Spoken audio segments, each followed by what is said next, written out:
Many years ago, our protagonist, a divine dragon, fell unconscious after an incident. When he awoke, he carried immense power within him.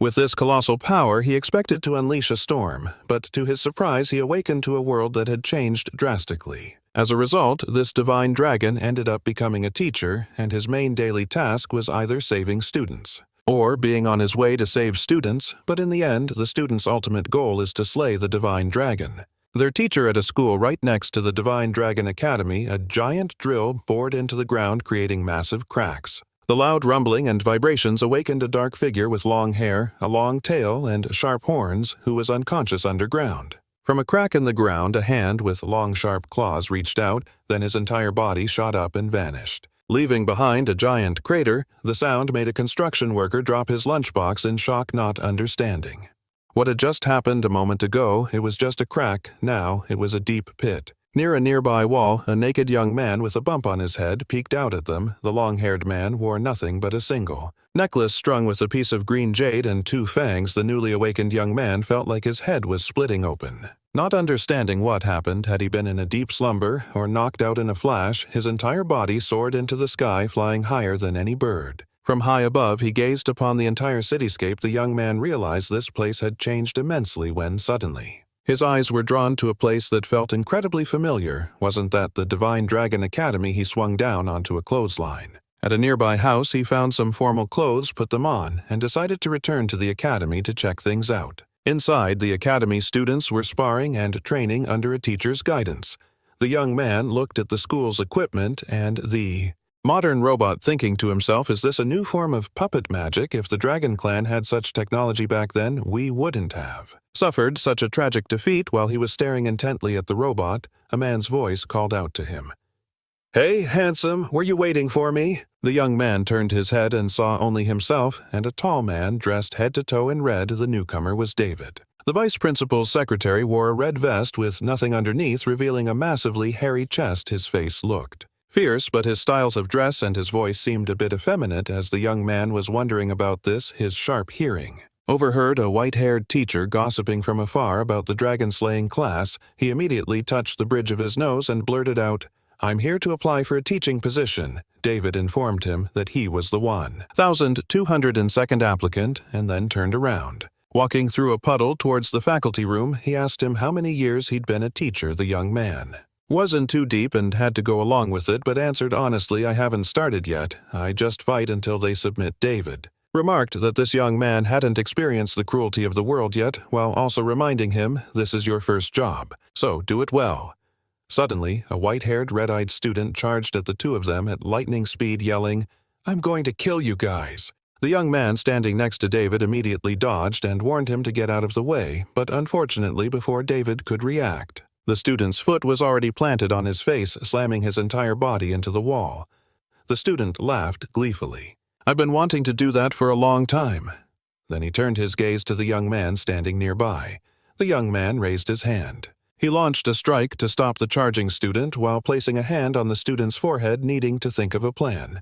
Otherwise, he himself would be dragged into this. Getting implicated, he turned to ask Dawei where he could find some water, only to see the man taking out a mirror to check his reflection and apply lipstick. Dawei calmly fixed a smudge of lipstick on his upper lip and replied that the training ground they just passed had water. And as soon as he heard him, the young man immediately grabbed the student's collar and headed towards the lake, tossing him into the air.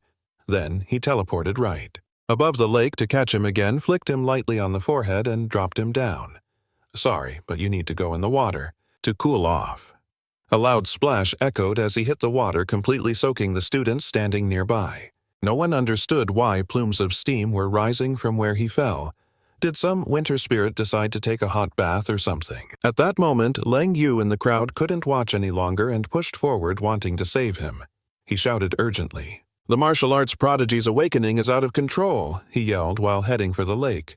"Make way, don't just stand there and watch away." Saw how hot-headed he was and grabbed his wrist, pulling him back. The situation is still unclear right now, so don't act rashly. At this moment, the young man stood with his arms crossed, explaining his actions. "That guy has the White Tiger bloodline, but it's too unstable and prone to backlash, which is why he lost his mind. But I have a way to help him recover and can even help him Awaken his bloodline. This can't wait, we have to start now. He raised his hand and immediately several yellow talismans flew into the air. Seeing him recklessly use talismans, Leng Yu immediately tried to stop him. Who are you? Why should I trust you? The young man didn't bother to explain. He didn't care if they believed him or not, as long as they didn't stop him from saving the guy. He used 2 fingers to hold a talisman, raising it to his lips to chant an incantation.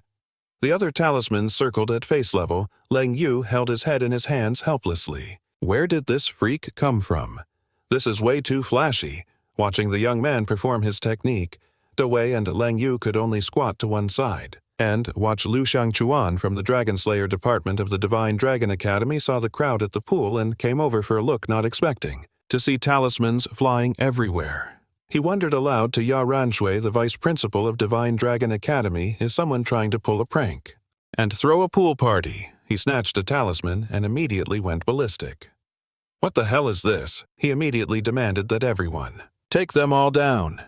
Ya Ranshui furiously stomped over in her high heels, glanced at Da Wei squatting by the lake and asked, "What's going on, Da?" Wei bit his nails and answered that Bai Tianyi was suffering from a qi deviation. Then he pointed at the young man whistling nearby and complained. This guy even knocked him into the pool. Suddenly, a massive pillar of water shot up, rushing towards everyone.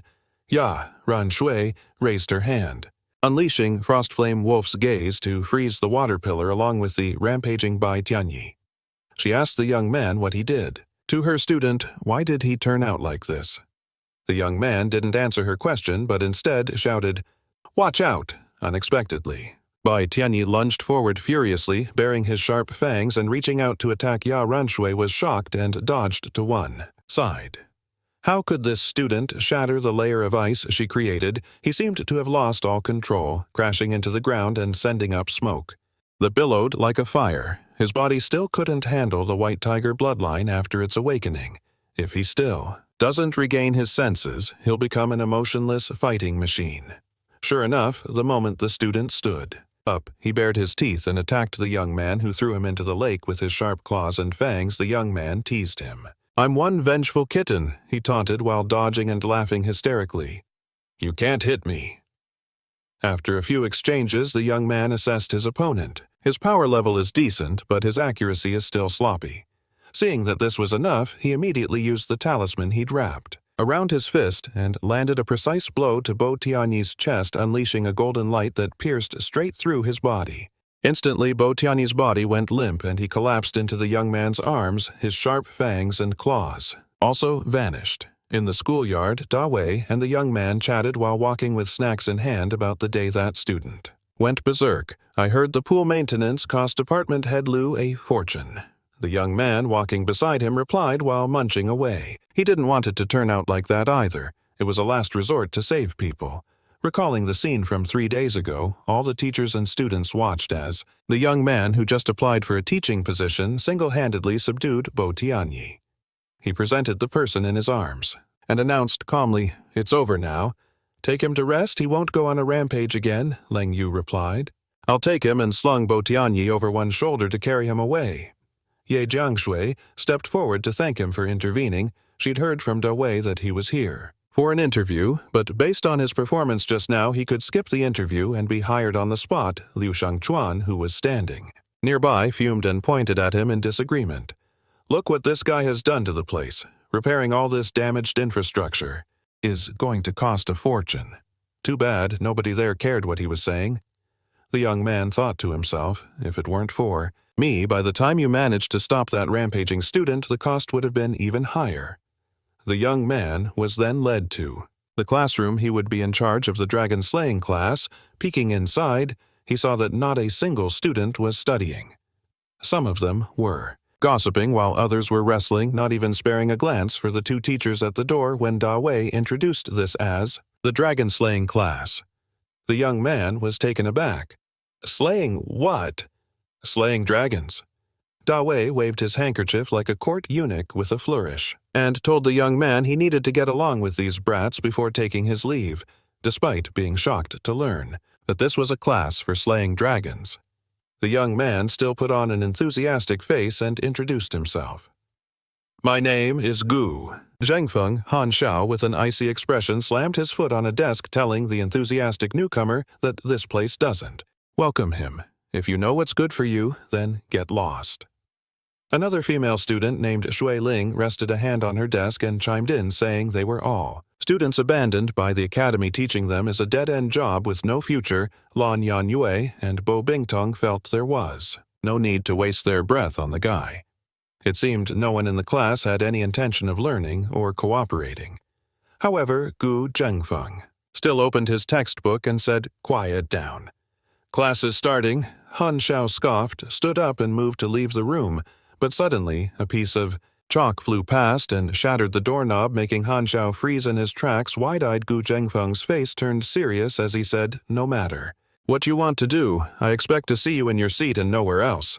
Han Xiao gritted his teeth, turned around and grabbed a chair, wanting to bash the teacher's head in. "So you look down on me too, huh?" Just then, Leng Yu opened the door, only to see Han Xiao hoisting a chair, his entire body trembling uncontrollably. Gu Zhengfeng calmly crossed his arms, watching Han Xiao, who was now enveloped by a dark shadow that restrained him, as Han Xiao struggled helplessly. Gu Zhengfeng made an assessment. High tier, black iron rank, but he's carrying 3 hidden injuries and has consumed numerous enhancement potions. A pity he can no longer awaken his elemental magic and martial talent. The more he spoke, the darker Han Xiao's face became. How could this guy possibly know what he had been through? Previously, Han Xiao had dreamt of getting into the Divine Dragon Academy, training day and night, hoping to quickly awaken his powers. He wanted to awaken his special ability and become a transcendent, but it was all for nothing. No matter how hard he trained, he couldn't awaken any powers. Gradually, his teachers lost patience with him, even growing to despise him, feeling he was a disgrace to their teaching careers. His classmates began to ostracize, mock, and even look down on him. As Han Xiao remembered this, his anger flared. It showed on his face as streams of dark purple energy erupted from his palms, threatening to consume him. He roared, "But what did I do wrong? Do you have any idea what someone with no talent has to endure?" Without another word, he manifested tentacles that shot out towards Gu Zhengfeng. After listening to his outburst, Gu Zhengfeng remained completely unfazed, his arms crossed nonchalantly. Tentacles. Anyone can do that. He effortlessly severed all the tentacles with a single motion and then asked, "Now, can we go to class?" Shui Ling, who had witnessed the whole thing, was so stunned her eyes went wide and the ice cream fell from her mouth. That's definitely dark magic. Han Xiao, who had tried for a preemptive strike, was completely overpowered, and his expression grew even darker as he glared at him with pure hatred. Gu Zhengfeng sighed. "It seems these kids won't respect their new teacher without a proper beatdown. Anyone else not convinced? Come at me all at once." Hearing this, Lan Yanyue didn't hold back, launching a kick at him. Gu Zhengfeng raised a hand to block it, realizing she possessed an elven bloodline. No wonder she's so agile, he thought as he lightly flicked her away. Lan Yanyue immediately launched a counter-offensive, attacking from all sides as a sharp dagger emerged from her sleeve. It lunged at Gu Zhengfeng. He remarked that her movements were still too slow and she even dared to play dirty. He just effortlessly dodged her attacks, causing her to lose her balance and kiss the ground. Shui Ling, having finished her ice cream, Pop stood up and held up 3 fingers, saying excitedly, "Teacher, I want to turn too." As she spoke, she unleashed an attack on Gu Zhengfeng, who once again met the challenge. He grabbed her wrist. "Star system magic. Furthermore, the elemental mana within your body is incredibly potent." Shui Ling looked up at him. "Your perception is quite sharp, teacher." Lightning crackled from her palm and surged through Gu Zhengfeng's body, but he seemed completely unharmed. He grinned, still not good enough. "Allow me to demonstrate." A current of lightning shot from his hand and began to course through Zueling's body, shocking her until smoke rose from her head. Unable to stand it, she pulled her hand away and collapsed onto the ground. After defeating all 3 of them, Gu Zhengfeng turned to Leng Yu, who was frozen stiff at the door. "You want to go too?" Leng Yu had already witnessed his power at the pool the other day, so there was no way he'd dare to test him now. He raised both hands. "I surrender. When it comes to fighting, count me out." Lan Yanyue, holding her dagger, admitted, "We can't defeat you, teacher, but that doesn't mean we respect you." Gu Zhengfeng clutched his forehead. "With me here to carry them, they don't need it." Are they all insane? Suddenly, Han Xiao, who was behind him, lunged forward, concentrating his power into an orb of dark magic in his palm. Seeing this, Gu Zhengfeng advised him, "You've only just awakened your dark magic and your emotional state is unstable. Calm down and focus the dark element in your hand." Han Xiao leaped into the air, telling him to stop playing God. But, sure enough, as he focused the dark element, the orb of power in his hand grew larger and larger. He used all his might to hurl the sphere of dark magic at Gu Zhengfeng. The orb slammed onto the floor with a loud thud. Its power shattered the floor tiles, sending smoke billowing up, which was impressive for his current level. He had somewhat adapted to the awakening of his dark magic. Gu Zhaofeng said, "Let me show you the true power of the dark element." In the palm of his hand, a dark orb rapidly formed 100 times larger than the one from before. Han Xiao watched as he raised it high, bringing it before him. The orb, as large as a black sun, overshadowed Han in the classroom. Xiao was left utterly speechless, unable to comprehend how this teacher could wield such power. Gu Zhaofeng glanced at him and said, "You want to reach my level. You're still a long way off." With that, he raised his hand and gave it a light push, like setting a volleyball, and the dark orb followed, his command flying out the window. It soared into the sky and then exploded with a massive boom, like a giant balloon. A dark shadow instantly enveloped the entire sky. Outside, thunder and lightning crackled violently, sending students all over campus into a panic. The sky that was just clear and blue was now pitch black in an instant. Lightning struck with apocalyptic force. Leng Yu, witnessing the immense power of the dark orb, cheered excitedly, telling him to launch another one. Gu Zhaofeng felt completely exasperated with this simpleton. Did he think this was a fireworks show for his entertainment? Han Xiao watched the display, feeling incredibly thrilled. After all, his own dark power had just awakened. If he could master this magic, his future would be brilliant. He could go back and defeat the classmates who once looked down on him, making the teachers stare in awe. He could even vanquish evil and become a hero, and fulfill his childhood dream. The other students were also ecstatic. If this was their teacher's true power, then he would teach them this skill. After all, kids this age always idolize the powerful, even if they have a bit of a rebellious streak. Gu Zhaofeng smiled smugly and asked, "So, do you all still want to kick me out now?" Shuiling and Leng started to shake their heads vigorously. Of course not.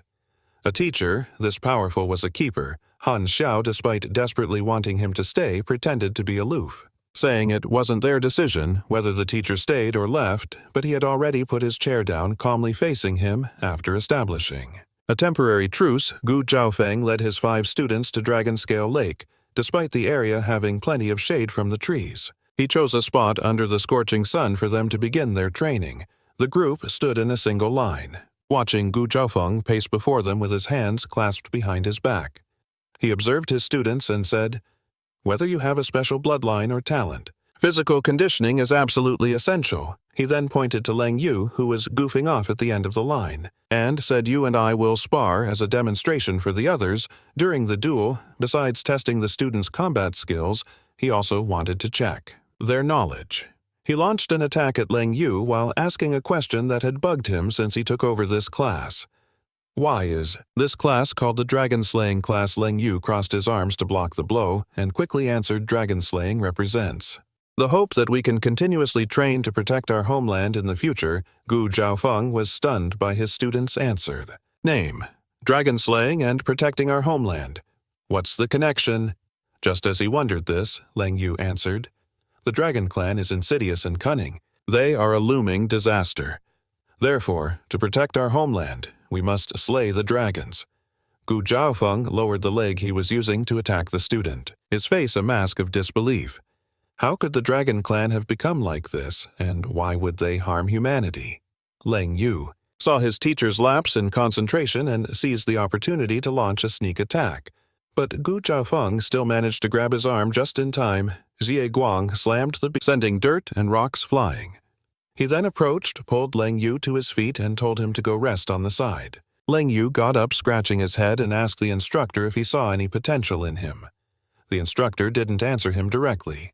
Instead, he asked back if it hurt. Leng Yu, though confused, shook his head, indicating he felt no pain and was fine.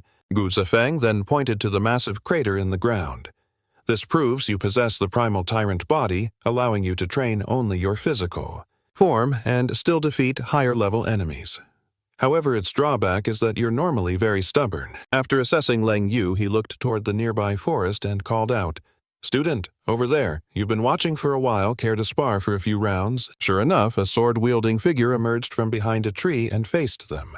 The person who stepped out was clad entirely in white hair, a white outfit, and a high collar that concealed his mouth in Gu Zifeng's hand appearing from nowhere. A sword had materialized. He looked at the newcomer with interest and asked if he wanted to clash a bit. This new student was, clearly, a user of spatial magic. Hearing Gu Zifeng's invitation, he bluntly replied that he found him to be very weak. He couldn't sense any transcendent aura on him at all. His words immediately caused the students who had just been admiring Gu Zifeng to freeze in place.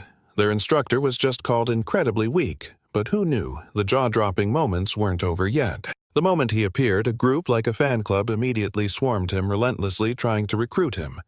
Everyone was clamoring, shouting that their class was the best to win him over. Through their chatter, Gu Zifeng learned the name of the boy in white. His name was Tianfeng Leng Yu. Knowing Gu Zifeng was new and didn't understand the situation, walked over and leaned in close to his teacher's ear to get him up to speed. That's Tianfeng, who not long ago cultivated the 4th level of sword ki. He's considered an elite student at this academy. Sure enough, after Leng Yu finished explaining, Tianfeng paid them no mind and leaped into the air, disappearing from sight. Gu Zifeng watched him go and remarked with admiration, as expected of an elite student, "This kid is no simpleton." After a chaotic teaching session, Gu Zifeng realized that he must have missed a great deal while he was unconscious. He had no idea what had happened during the many years he was out. Why was the dragon race, which had been wiped out before, now their adversary and even a species of cunning, treacherous creatures plaguing humanity? Therefore, he decided to head to the Academy's library and gather a stack of books chronicling recent history. After all, researching it himself was more reliable than asking the kids. Acting on his decision, he gathered several towering stacks of books and began poring over them one by one. The first history tome stated that 1,000 years ago, the underworld Emperor planet invaded the Divine Dragon planet, scheming to steal its spiritual energy and treasures. The Divine Dragon planet was led by the Divine Dragon, who fought side by side with the Divine Dragon Legion, gradually gaining the upper hand. But just as the Divine Dragon planet was on the verge of defeating the Underworld Emperor, Planet the Divine Dragon betrayed them. He led his faction to gravely wound the commander of the Divine Dragon Legion, who at the time was Gu Tianqiu. After that, the traitorous dragon's whereabouts became unknown. Seizing the opportunity, the Underworld Emperor planet pressed their advantage. The Divine Dragon Legion was almost completely annihilated, and for a time the Divine Dragon planet was plunged into utter misery. After reading those words, Gu Zifeng's vision went black. This was completely different. From what he knew and had experienced, he was clearly the one who had been ambushed. The ones who ambushed him were the Shadow Squad. The body of Gu Tianqiu, he couldn't have mistaken it. After finding what he was looking for, he climbed up and put the book back in its place. At the same time, she recalled past events before he was ambushed. News from the Divine Dragon Corps was frequently leaked to the outside. It seems nothing was simple. What on earth happened that year to make him unconscious for so long? So long that even history had been altered. On his second day of teaching, Gu Zifeng was invited to the vice principal's office for tea and a chat. Ye Jiangshui and Dawei, one standing, one sitting, looked at Gu Zifeng on the opposite side. Ye Jiangshui raised a hand to her aching forehead and said, "Teacher Gu, I heard you fought with students yesterday." Gu Zifeng snorted, and Dawei immediately blew him a heart-shaped kiss, giving him goosebumps. Only then did he cross his arms and explain that the students wanted to see his true power, and he also wanted to test their skills. After hearing him, Ye Jiangshui, who was already feeling unwell, felt her headache double before she could even speak. Gu Zifeng noticed a necklace around her neck with a dazzling red pendant. Looking closely, that red color was his blood mixed with black tendrils of demonic energy. He couldn't help but ask, "Where did you get this necklace? Have you been suffering from insomnia after wearing it?" Hearing his question, Ye Jiangshui lowered her hand and asked back, "Why do you say that? I just worked a little late last night, so I'm a bit tired today." Gu Zifeng told her, "This necklace is cursed. You've probably also been experiencing sleep paralysis." Ye Jiangshui glanced at him, then at Da Wei. She realized he was probably right. For now, she would just trust him. She took off the necklace and placed it in his palm. As soon as Gu Zifeng received it, he squeezed his hand and crushed it. Sure enough, streams of demonic energy poured out from the pendant, growing larger until they enveloped the entire room. They gathered into a grotesque creature with only a head and a formless body, as if recognizing the person it had long haunted. It flew in front of Ye Jiangshui and let out a sinister laugh, making her shiver. Da Wei stood to the side, trembling in fear. What is this monstrous thing? The moment this monster appeared, the temperature dropped significantly, making him feel a chilling cold. Seeing his fear, Gu Zifeng snapped his fingers and the demonic energy instantly dissipated, returning the office's air to normal. He also told Ye Jiangshu that this demonic energy disrupts one's spirit, and if left for too long, it will even corrode your life force. Hearing this, Da Wei couldn't believe it wasn't this a gift from the vice director's sister. Ye Jiangshui also felt troubled. Could it be that her sister was still jealous of her becoming the vice director of the Divine Dragon Academy? And did this? Gu Zifeng wasn't interested in other people's family drama, he just wanted to know why the vice director had summoned him. It surely wasn't just to talk about this nonsense. Ye Jiangshui indeed hadn't called him just for a chat.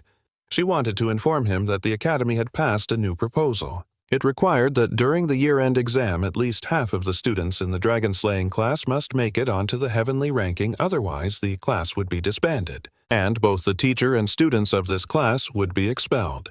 The heavenly ranking is the power ranking of the Divine Dragon Academy, including supernatural power, martial prowess, and intellect.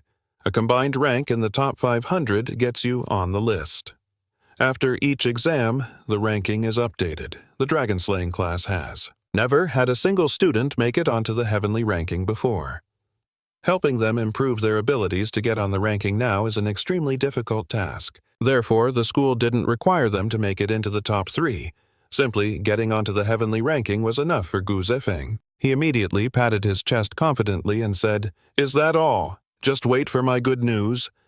As he spoke, he walked out and slammed the door shut with a bang. Ling Shu watched him walk away, then requested the school's security to run a background check on him.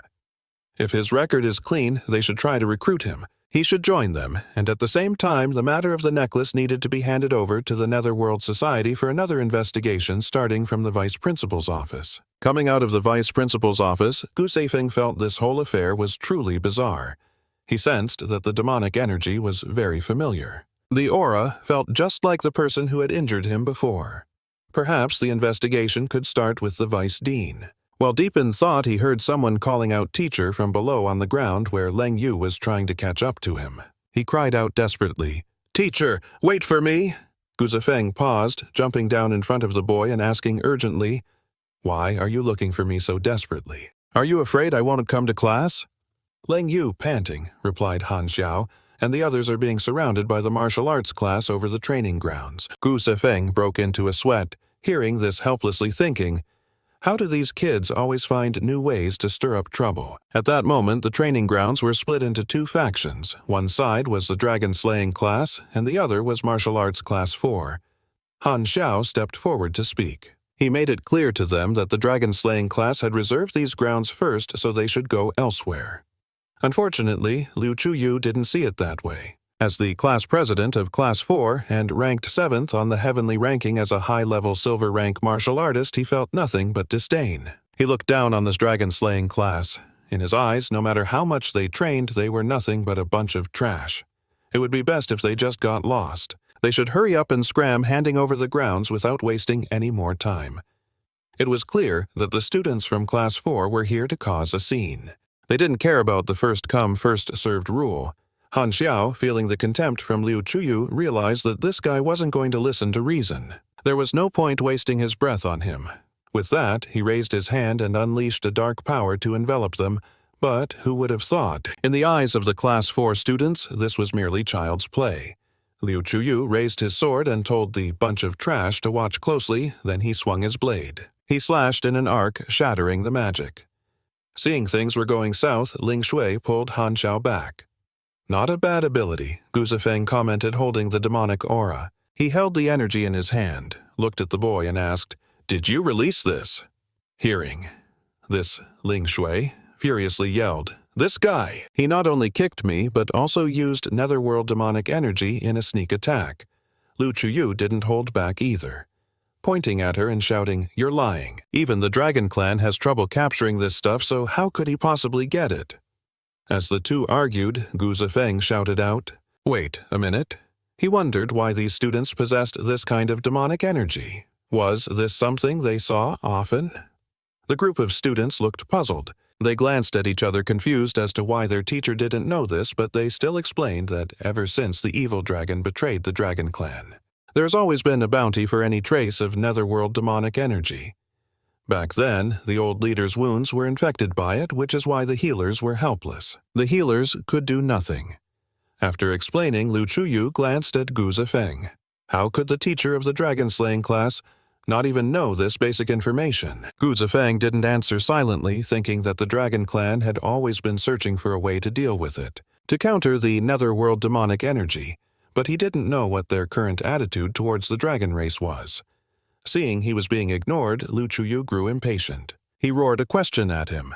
Only then did Gu Zifeng turn to them and say, "It's time for the 5th year now. If you want to hear more, then you'll have to transfer to my class first." Hearing his tone, Lu Chuyu exploded with rage. "Who the hell do you think you are?" He wanted to draw his sword and lunge forward, forcing 2 of his classmates to use all their strength just to hold him back. Eventually, the group from Class 3 also left. Gu Zifeng immediately began discussing the year-end assessment with his students yesterday. He had tested everyone's skills. Their power levels were indeed not that great, which is why being assigned to the dragon-slaying class was not without reason. But they could try to swarm him. No, I mean coordinate their teamwork to bring out their abilities. He told them to come at him all at once. Just like yesterday, as soon as he finished his 5, students curved their lips into interested smirks and leaped into 5 different directions to surround him. Just like yesterday, the first 2 to charge forward were Han Xiao and Lan Yanyue. Han Xiao unleashed a skill condensing his power into a dark energy orb, though the orb was small. He was using this technique with growing mastery. Meanwhile, Lan Yanyue threw iron shurikens toward him. Leng Yu then slammed a fist into the ground, causing shattered earth and rocks to fly up and attack Gu Zifeng. Gu Zifeng dodged and weaved to evade his students' attacks, commenting that their power wasn't bad, but their accuracy was severely lacking. Seeing him just dodging, Leng Yu scowled and charged forward with his fists, shouting, "Teacher, stop dodging." "I never said I would face you head-on," Gu Zifeng said, suddenly materializing behind Leng Yu by the time the boy noticed. A fist had already planted itself on his face. The force of the punch was so immense that it slammed his entire body flat on the ground, where he lay gritting his teeth, unable to move. The 3 female students witnessing this broke out in a cold sweat, thinking this teacher wouldn't hit a girl in the face, would he? Gu Zifeng crossed his arms looking at them and taunted, "You don't even know how to properly gang up on someone." He took something from his pocket, wiped it on his clothes, and lifted it to his mouth, taking a bite. Giving the kids a moment to form a strategy, he could humor them any time. Yet he had barely taken 1 bite of his apple when a sharp object pierced through it. It was Ba Bing Tam manipulating ice shards to attack him. It was just a hair away from hitting him. Just then, Han Xiao swung a giant axe, aiming to crush him. Gu Zifeng looked up and thought, "Why do these kids think they can actually hit me, moving at a snail's pace?" No sooner had the thought crossed his mind than he was bound by red lightning tendrils summoned by Shui Ling, pinning him to the ground. Gu Zifeng crooked the corner of his mouth. These kids were finally showing some fighting spirit, which he found interesting. With one hand he braced himself while the other radiated dark energy, enveloping his body to block the electric current. Just then, Leng Yu charged in as fast as lightning to strike him. It was just a smokescreen. This was their real plan. The axe crashed down towards him with a thunderous boom that echoed throughout the school. After their coordinated attack, the 5 students panted heavily. Did they actually succeed? As the dust began to settle, it revealed their teacher standing perfectly still in the middle of a large crater. He couldn't believe they had actually landed a hit on him. These kids really have improved.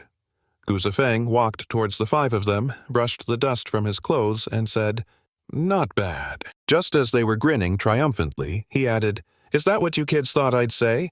He then started to critique each one of them individually. Leng Yu, "Every time you swing, you're full of openings. You focus only on offense, with no regard for defense." Lian Shui. You possess various forms of lightning magic, but your skill level is still low, leaving a huge room for improvement. Lan Yanyue. You have a great advantage in speed, but you only know how to run while throwing things. You need a lot more training to develop leverage his own strengths. While Bing Tan's ice system powers, though sharp enough, were launched from too great a distance, he stomped. His foot and ice immediately gathered, freezing the girl's feet to the ground. You have to attack up close like this to have a chance of success. As for Han Xiao, he could sense the boy had improved since yesterday but was still far too weak. Today's training session would temporarily. And here he now had a clear grasp of their true power levels and their teamwork. The time that followed would be dedicated to training. Them in a villa far from the city center. A wisp of demonic energy flew into the building through a crack in the door, coiling around the person. Sitting in a chair, the figure in the chair held a cigarette, absorbing the information from the demonic wisp. He then snapped the cigarette in two. I never expected the new teacher of that trash class to be so powerful. This time, things are getting interesting back at the Shen. Long Divine Mausoleum. A taxi pulled over at the edge of the forest. The passenger in the back was Zifeng's teacher. The driver in the front felt a chill run down his spine and broke into a cold sweat from the eerie aura of the place, wondering why this handsome man was still. Coming here at this hour, Zifeng pushed the door open, got out and laughed, replying, "I have a part-time job here besides," if he told the truth.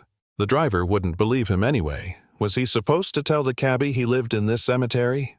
He stepped onto the stairs, walking up to the middle of the cemetery, gazing out at the hundreds of thousands of tombstones erected for the Dragon Clan. He thought to himself, "I'm back just then." Just as he was lost in nostalgia, the sound of approaching footsteps broke the silence. The newcomer was a young man holding a flashlight to see, and a phone to live stream. As he walked, the kid spoke to his live viewers. "Everyone, I've made it to the Shenlong Divine Mausoleum. It's been buzzing with rumors lately. If you like what you see, feel free to follow and support." A few days ago, someone visited and posted that they encountered a bizarre ritualist here and even heard terrifying sounds of someone kneeling and weeping. Zifeng hid behind a tree watching him.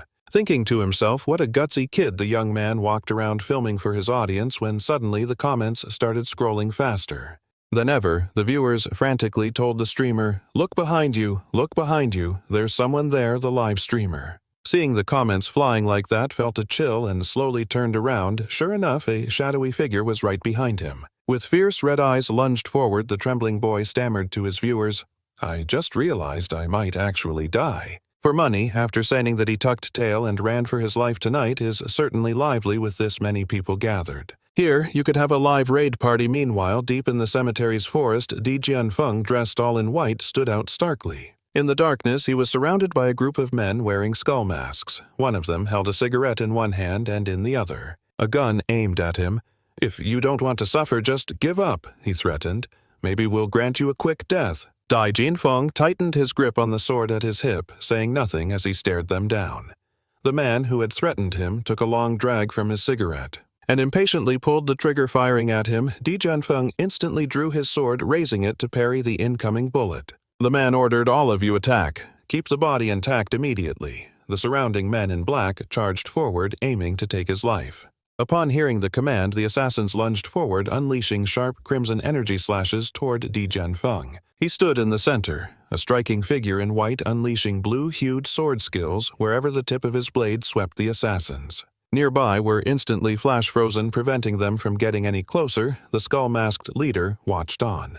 They quickly realized he could only attack on one front, so they could slowly encircle their target and then rush him all at once. Seizing the opportunity to take him down would make it impossible for Qi Jianfeng to handle them simultaneously. The black-clad assassins obeyed.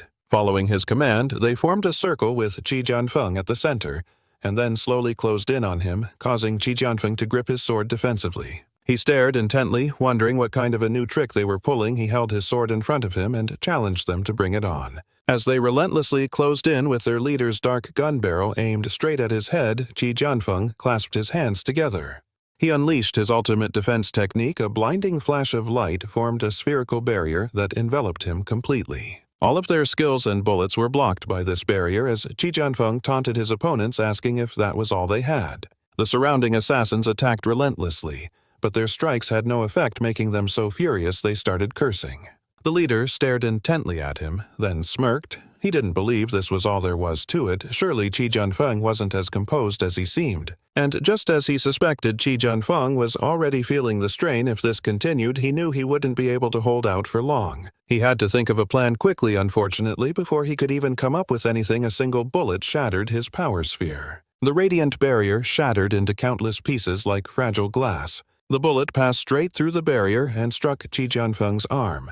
He collapsed heavily to the ground as crimson blood began to pool around him. The leader in the skull mask coolly raised his gun and blew on the muzzle before casually glancing down at Chi Junfeng. "I thought you could play for a little longer," he sneered, but Chi Junfeng used his one good hand to grip the hilt of his sword. He planted the sword's tip on the ground and used all his strength to stand up, glaring at the leader. He said, "I still have one arm. This is far from over." The skull-masked man finally lost his patience. He formed a gun with his fingers, pointed it at Chi Junfeng, and said, "Well, since you won't hand it over, then it's time for your journey to end." Chi Junfeng, who had been standing, suddenly felt the world start to spin and his vision blurred. It became a chaotic swirl of colors, confusing his mind. He couldn't muster any strength, and it was only then that he belatedly realized. There must have been something else in that bullet for it to drain all the strength from his body. If it were just a normal bullet, simply passing through his arm wouldn't have caused this. His thoughts became a jumbled mess, and his eyelids grew heavy as the assassins advanced. The black-clad men approached with their swords drawn, ready to strike. Chi Junfeng thought with unwilling resignation, "Is this really how my story ends? How my—" Just as he collapsed to the ground, the assassins, seeing that he had no fight left in him, didn't finish him off immediately. Instead, they stood around chatting. One of the men in black cheekily said, "Hey, boss, after this mission is over, you should treat us to a spa day." That's not too much to ask, is it? But before the skull-masked boss could even reply, the man was sent flying by a powerful kick. It sent him crashing into a tree trunk. Before the others surrounding Chi Junfeng could even react, it was their turn. One by one, they were sent flying in different directions. The leader heard a continuous series of pained grunts. Each strike took down another one of his henchmen, yet the attacker's figure was just a blur, moving with incredible speed. Soon all that remained was the skull-masked leader, Chi Junfeng, who was struggling to stay kneeling, and the newcomer, Gu Zifeng. He had only intended to visit home for a bit, but ended up stumbling upon such an interesting scene.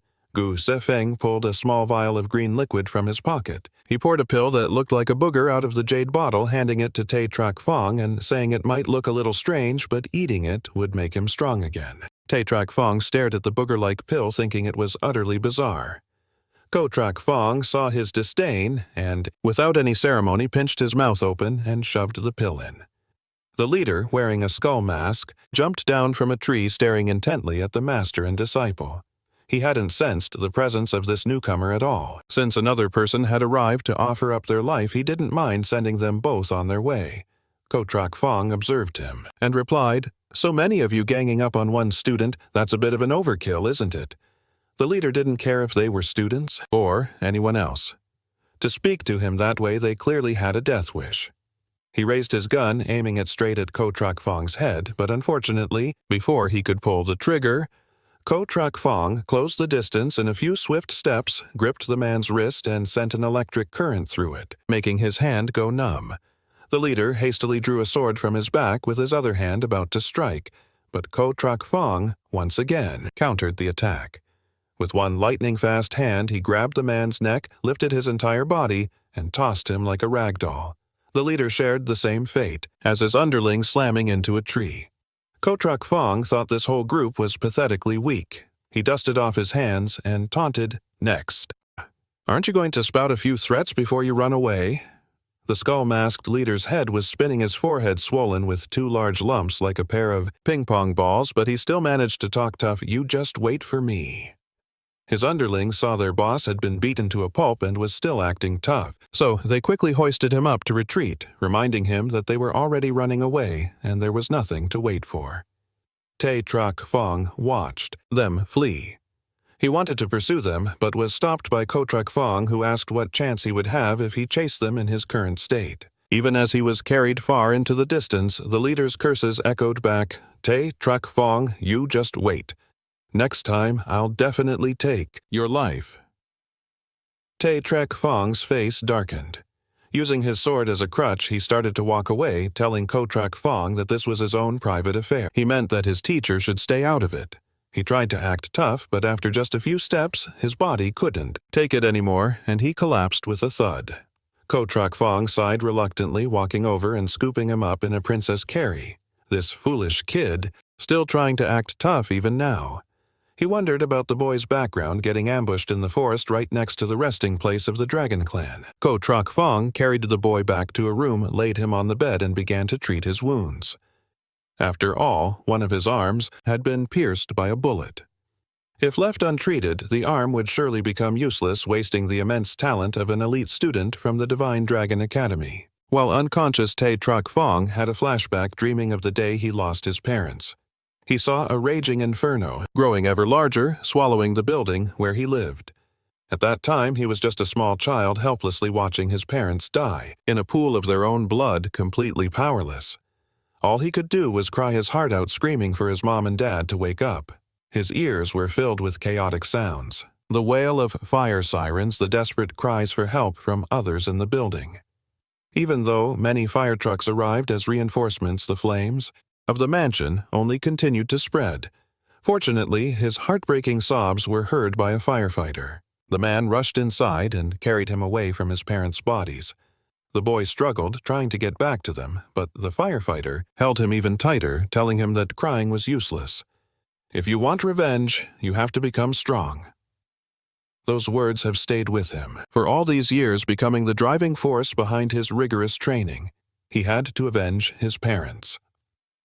Kotrak Fong watched the dreaming boy intently, even while unconscious Fong was restless and constantly muttering in his sleep. He must have been trapped in a terrifying nightmare, his brows knitted tightly as he sweated profusely. He kept vowing revenge. Gu Zefeng let out a sigh and placed his hand over the boy's gunshot wound. A layer of green energy covered it. The horrifying wound, which looked fatal, began to close in an instant as the flesh mended. It healed completely, as if it had never been there. Just as he finished the treatment and lowered his hand, Chi Jianfeng's eyes fluttered open. He stared blankly at the ceiling, now fully awake.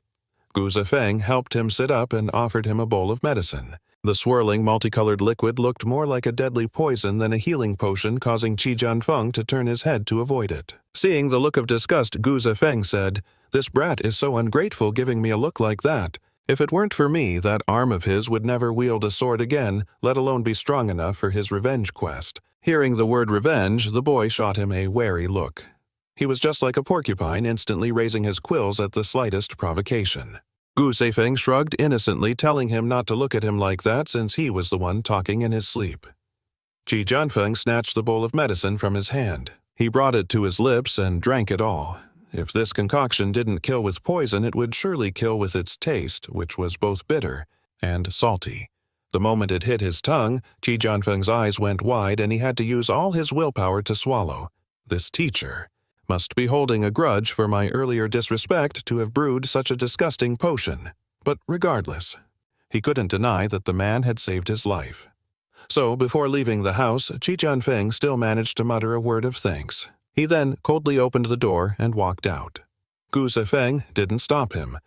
After all, this student of his surely had many secrets. He also had a personal quest that he wasn't ready to share. After Chi Jianfeng left, Gu Zefeng also went out of the house. He wanted some fresh air and decided to play a game first and figure things out later. The game he played was Honor of Kings, which he had seen his students playing at school. He assumed that with the abilities of a real-life hero, a match in this game would be a piece of cake. However, after playing for just a few minutes, he was getting absolutely flamed by his teammates. The jungle creeps have better movement than you do. Are you lagging, or is that your brain? Are you AFK farming, or just marching in a parade? If your phone had a hot dog attached to it, a dog would play better than you. One insult after another flooded the chat. Gu Zefeng was furious, but he refused to admit he was playing badly. He just thought kids these days were so disrespectful. While being ganked with his teammates, he suddenly heard footsteps. Looking up, he saw Chu Yanshui approaching. She placed a bouquet of white flowers in front of a tombstone. She caressed the tombstone that read, "Tomb of Gu Qiantian," and whispered that news of a dragon's horde from the underworld emperor planet had spread. She knew that evil dragon would appear, and this time she would eradicate him for good. After saying this, she turned and left. Gu Zefeng sat there, phone in hand, blatantly eavesdropping on her. Before he could fully process her words, he heard the sound of defeat ring out. He hadn't even realized his team had been wiped. They lost their nexus and the whole match. He was also honorably demoted, down to Bronze 5. The next day, he returned to school to continue his career as an unprofessional teacher, spending the entire day creating a proper training regimen for the brats. Then he sat bored waiting for the bell as the clock struck 5 o'clock. A hand landed on his shoulder, pulling him back. It was Jia Shen, the instructor for martial arts class 4, inviting him to stay for a little sparring session. He glanced around the room at his colleagues, who all pretended to be working, but were actually just watching the drama unfold between them. Sensing that the newcomer wasn't exactly friendly, he lifted Jia Sam's hand off his shoulder, saying, "Teaching all day is exhausting. So let's not make this any harder on each other, okay?" Jia. Sam crossed his arms, refusing to back down, and told Ko Truck Fong, "You just got here and everyone doesn't know your true power level yet, so a little sparring will help our colleagues get to know you better." Ko Truck Fong scoffed at the idea of getting to know someone who just wants to pick a fight. He made an excuse about needing to go home for dinner and turned to leave as Jia Sam hissed, "You wimp daring to steal my spotlight. I'll let you off the hook this time, but next time I'll definitely put you in your place." Ko Truck Fong let out a long sigh, having overcome 1,000 years of dealing with humans, and it's still this much of a hassle. He didn't mind a good fight, but this kind of petty drama was best avoided since he was trying to be a model teacher after all. As he reached the front of the school, he saw a large crowd gathered. He was surprised by the sheer number of people, wondering what the heck are all these students gathered here for. From within the murmuring crowd, someone mentioned, "That guy from the Ming family is here again, and I wonder if Vice Principal Da will agree this time." Someone else chimed in, saying a kudere like our vice principal would never fall for a guy like that. Another person suggested it was just a classic push-and-pull dating strategy. Ko Truck Fong overheard the gossip and immediately understood that someone was pursuing the vice principal right at the school gate, which is why the students had gathered to watch the drama unfold. But to him, this was all just pointless. As expected, at the center of this shoujo-esque scene was a man with long blue hair. He was dressed in a black shirt with the top 2 buttons undone, revealing a tantalizing chest, a true Bishunin look, and was holding a huge bouquet of red roses. He gazed at the vice principal with deep affection, calling out, "Tuyetni, please. Give me a chance to take you to dinner, Da Jiang." Tuyet's expression soured, but before she could even reply, he grabbed her hand, trying to pull her along, saying, "Come on, my car's right over there." Da Tuyet violently shook his hand off and coldly stated, "I have rejected you before, so please stop pestering me." Even after being rejected again, the man refused to leave. He assumed Da Jiang Tuit was just being a tsundere and was jealous about his past flings with other female students, so he desperately swore, "I have completely cut ties with all of them." The crowd listening to this exchange was completely speechless.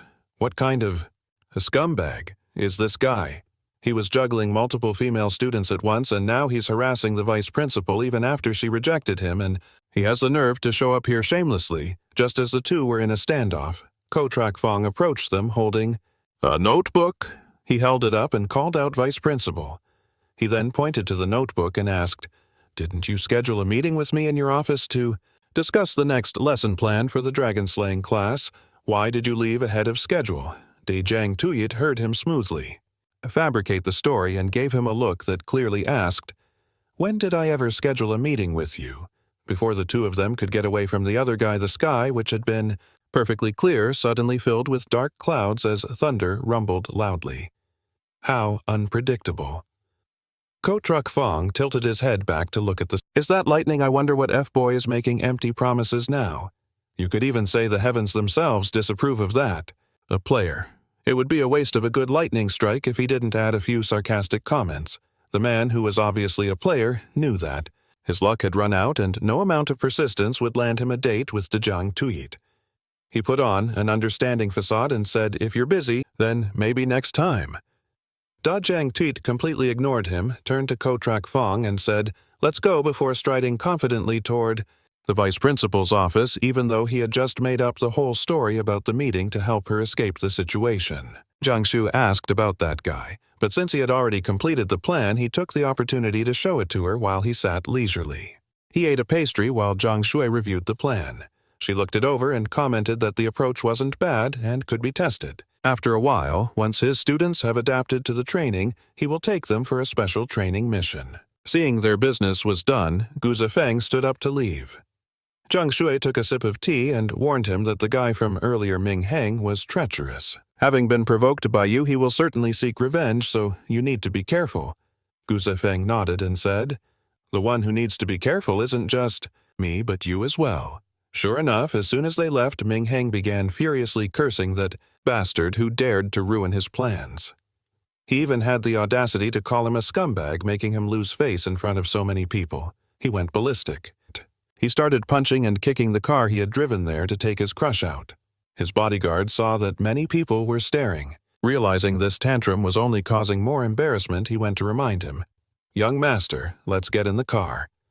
After sitting down, Ming Heng couldn't wait and immediately used his watch to contact a seemingly older man who addressed him as Young Master Ming. He demanded that the man send people to teach that bastard from earlier a lesson on how to behave.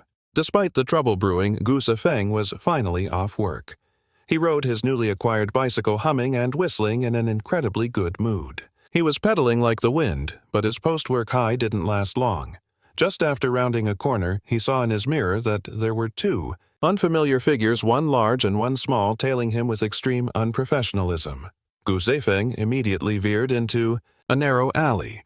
Seeing him make the turn, the two eagerly ran to the alley's entrance only to find it was a dead end. Inside, all that remained was the bicycle. The person they were tailing had vanished into thin air. The duo, one big and one small, began scrambling around like circus monkeys, climbing up and down the three walls looking for him. Yet, when they turned around, they were startled. Gu Zifeng, the man they were searching for, was standing right behind them casually with his hands in his pockets and showing no intention of fleeing. He looked at them, not asking, but stating with absolute certainty that the two of them must have been sent by that so-called young Master Ming.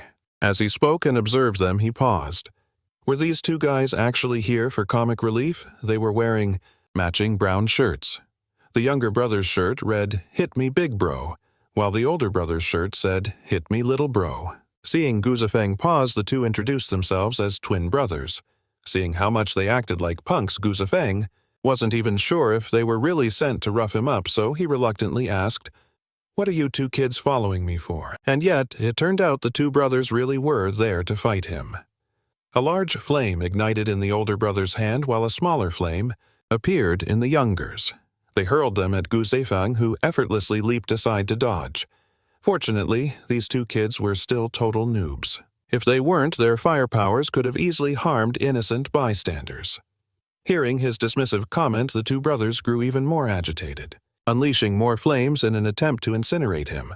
But the more they attacked, the more Gu Zifeng weaved and dodged like an eel. He moved with absolutely no trouble at all. The older brother, seeing him evade their fire, launched a flaming fist straight at his face. Gu Zifeng didn't dodge, instead catching the fist directly. He then used the boy's own momentum to send him flying back into his younger brother, causing the two of them to collapse in a heap. Ever since becoming a teacher, his skills in dealing with punks had leveled up significantly. So young, and not focusing on their studies yet, here playing with fire. If it were the old him, he would have sent them straight to the afterlife without wasting time on a lengthy beatdown. After dealing with these rookies, he was merciful enough not to give them another thrashing, even gracefully flying off before turning his back. Min Heng watched from a monitor as Gu Zifeng toyed with and easily defeated the twin brothers he had sent. He was so furious he gritted his teeth, cursing them as a bunch of useless trash. Just then, the twin brothers, wrapped in bandages all over their bodies like Egyptian mummies, came to find him. The older brother had only one broken arm, half his face bandaged, one eye purple and the other red, while the younger brother had both arms bandaged, a broken leg on a crutch, and his face was completely wrapped except for a single eye peeking out to sea. Seeing them, Min Heng's rage flared even higher, and he immediately sought someone to assassinate Gu Zifeng for embarrassing him in front of so many people, beating his subordinates until they looked like mummies. If he didn't kill him, he wouldn't be able to swallow this rage. As for all this, Gu Zifeng was completely unaware, and even if he knew, he wouldn't care. No matter what, he'd face any challenge head-on. His main quest right now was to properly train the kids from the dragon-slaying class. Otherwise, he and the brats would have to pack their bags and leave the academy. This class had long been neglected by the academy with no one to seriously train them, so achieving results would be a slow grind. Today, he once again brought the students to the training grounds for some intense sparring to get them used to the high-stakes combat. The one currently fighting him was Leng Yu. After a few exchanges, the boy asked if he had noticed how much stronger he had gotten. Gu Zifeng just grunted. Although he saw a slight power-up, he didn't praise him. Instead, he attacked even harder, unleashing a continuous barrage of strikes. The other 4 students watching from the sidelines realized that this Leng Yu was intentionally provoking. He was trying to increase the training intensity, Han Xiao standing to the side. Panting also wanted to level up his training, but he didn't have a durable body like Leng Yu, so he could only progress slowly. On the training field, after a series of hand-to-hand attacks, Gu Zifeng switched to kicks. Just as his foot was about to connect with Leng Yu's cheek, the phone in his pocket started buzzing non-stop. Several messages arrived at once. He lowered his leg and told Leng Yu to take a break. As Leng Yu collapsed to the ground, Gu Zifeng pulled out his phone. In the Dragon King Academy's faculty, 4 messages had been sent in a row. The announcement stated that to improve the students' practical combat skills and prepare for the final exams, the Academy decided to implement a 10-day special training session. This training camp is voluntary. Students must sign up before 5 p.m. the day after tomorrow at Wanxi Valley. We hope all teachers will actively encourage their students. Note, you are not allowed to mindlessly destroy any items within the valley, or you will have to pay compensation. Gu Zifeng was impressed. He had just proposed the plan yesterday, and it was already approved today. Talk about fast and efficient work. He called everyone to assemble and told the class about the upcoming training camp at Wanxi Valley. Although the announcement said participation was voluntary, given this class's current power level, he had already signed up the entire open class. The 5 students all had expressions that said, "I knew it." So much for voluntary. Meanwhile, in the conference room, the headmaster of the Divine Dragon Academy, Zhu Chen, was presiding over a meeting to implement the details of the training camp. The safety of the students during the training was paramount, requiring the teachers to put in a great deal of thought and effort. After reviewing Gu Zifeng's plan, Zhu Chen remarked, "This proposal isn't bad. In the future, this could become one of our academy's signature events." Liu Xiang scoffed. "What's so great about presenting a project when they're the ones calling the shots in the end anyway?" It cost him another chunk of change. After receiving the notice, instead of gathering the students like the other teachers, Jia Shen went straight to find Ming Hang to report that Zhu Chen had changed the training location. Ming Hang sat on the sofa being fed by a beautiful young woman while listening to Jia Shen's report, just as he had anticipated. His plan would proceed as scheduled, ensuring that the bastard who dared to make him lose face would be kicked out of the academy. Jia Shen bowed and replied it would be best if he and his precious little students all got lost for good. If this year's final exam doesn't go well, then it won't matter what kind of half-baked plan they cook up. The dragon-slaying class will be kicked out by the academy regardless. That's why right now they are more focused and determined than ever. After learning that the training would take place at Wanxi Valley, Lan Qingyue immediately voiced her concerns. "We can conduct special training right here at the academy, so why do we have to go all the way to Wanxi Valley?" "It's not that I don't want to go, but wouldn't training at the academy save us travel time and be much safer?" Hearing the young lady's question, Gu Zifeng knew his student didn't fully understand Wanxi Valley. He calmly explained that it is a place with a very dense demonic aura. The area is treacherous and full of beasts, and outsiders get lost easily. The final exam is just the beginning.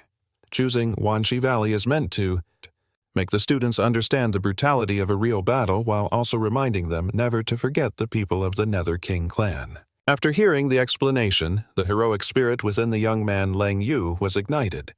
He clenched his fists, determined to become even stronger. Since the academy created this opportunity, they had to strive even harder. After he finished explaining, it was nearly the end of class time, so Gu Zifeng dismissed everyone, telling them to go home and pack. The moment the students were gone, he breathed a sigh of relief. The truth was he himself had no idea why the academy chose Wanshi Valley. He had clearly suggested a much more ordinary training ground, but he couldn't just admit that he didn't know, so he just spun a tale on the fly. On the day of departure, Gu Zeifeng led the way with his 5 students following behind. After a short while, a pleading voice called out, "Teacher, please slow down." Gu Zeifeng looked at his students in exasperation, wanting to chew them out. Did they think this was some kind of field trip? Or what each one was decked out in sunglasses and flashy outfits looking like they were on a runway? Lang Yu adjusted his cap, striking a cool pose. He'd heard the goddess from the neighboring class was coming, so he had to look sharp. Seeing him like that, Gu Zefeng got an itch in his hand and smacked the boy's cap, scolding, "I've never seen such a show-off."